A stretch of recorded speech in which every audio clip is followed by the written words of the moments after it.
Hey, fresh starters.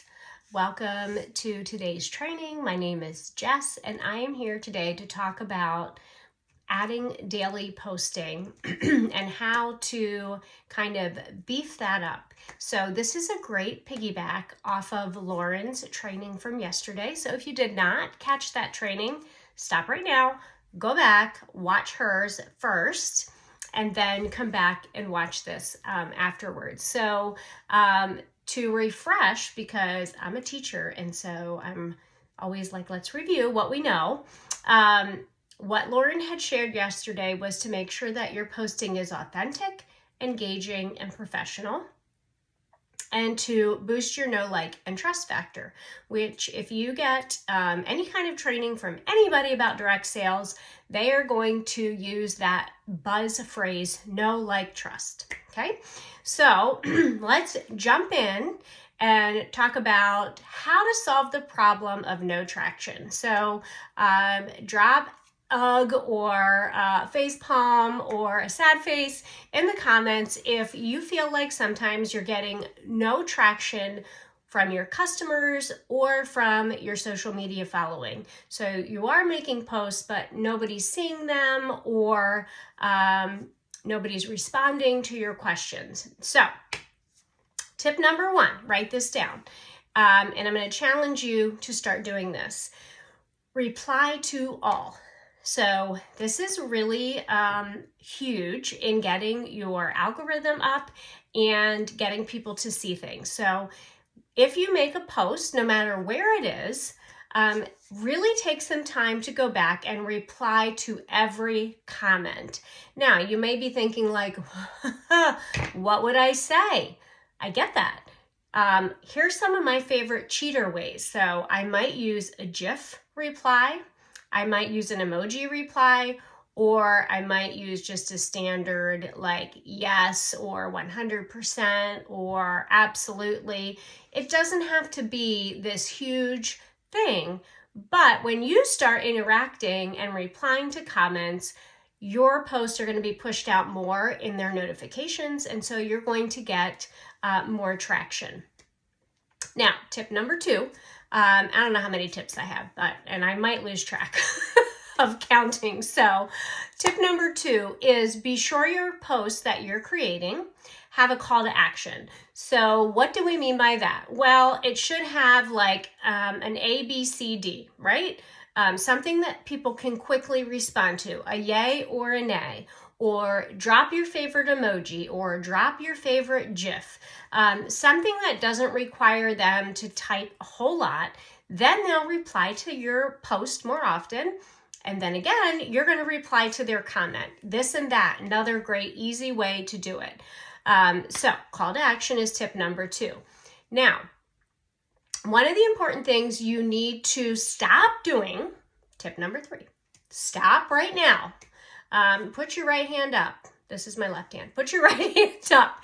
And I want you to promise me you're going to stop duplicating other people's posts and copy and pasting, because there is a great chance that you have some crossover followers, especially within your team, right? So if you're copying and pasting somebody else's post, you're not only hurting yourself, because as Lauren said, that's not you, that's not authentic.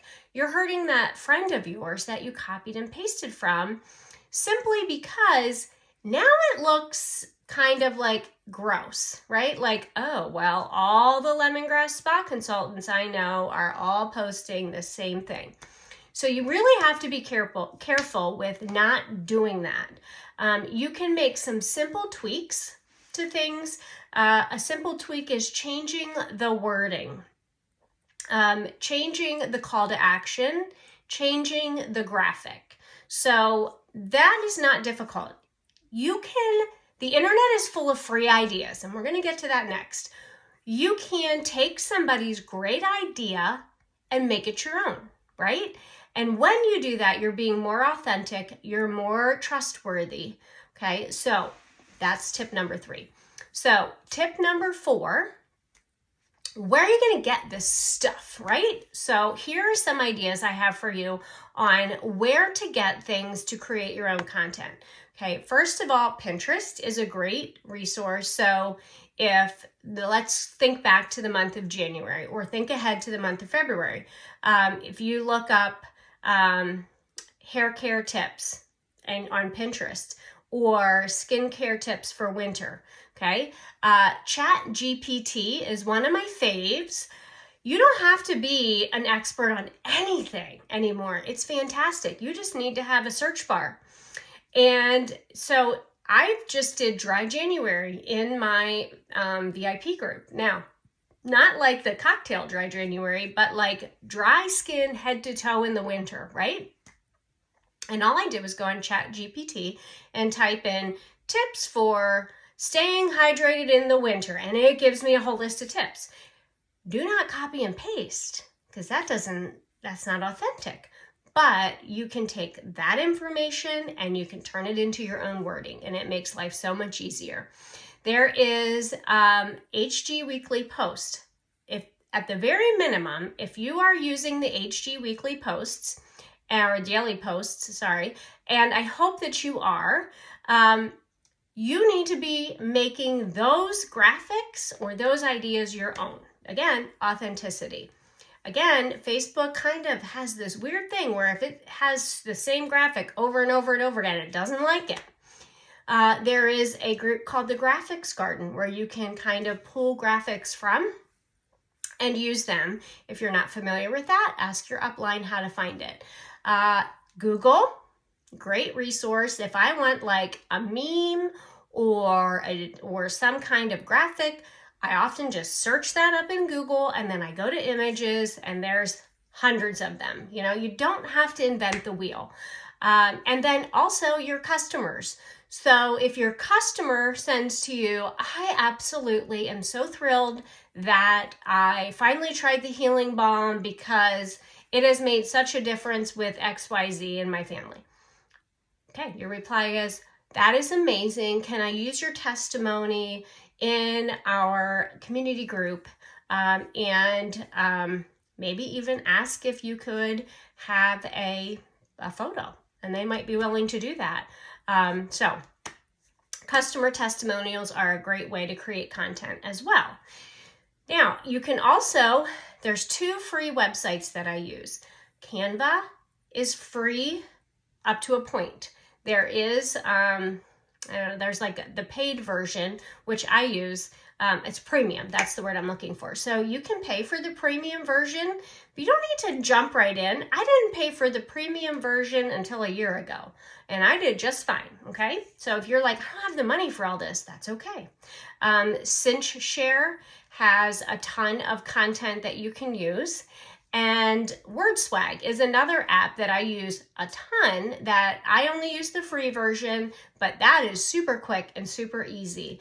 And you may want to think about as a team, or maybe you have some buddies that you could pair up and join some of these premium sites together to cut down on costs. So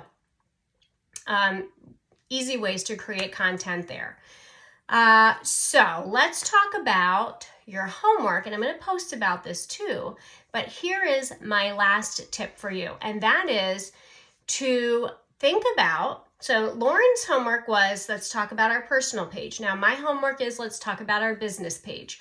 I want you to create a schedule for your business page for the week. So for example, in my business page, I do Motivation Monday, and sometimes I drop a podcast. I always do a Happy Monday Sweet Peeps post with a motivational graphic. Tip Tuesday, not always lemongrass. I try to stick to the 80-20, and I try to make sure I'm not being salesy or spammy all the time.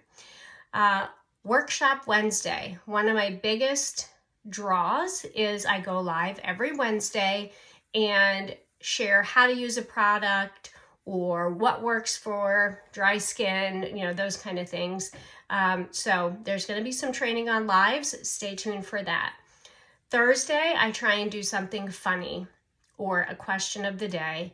Friday's my freebie Friday, and Saturday I do a Spotlight Saturday, whether it's on an ingredient or a particular product that I think is important for them to pay attention to, or maybe it's on special. And then Sunday is all about self-care, not just lemongrass, but other things too to help take care of themselves.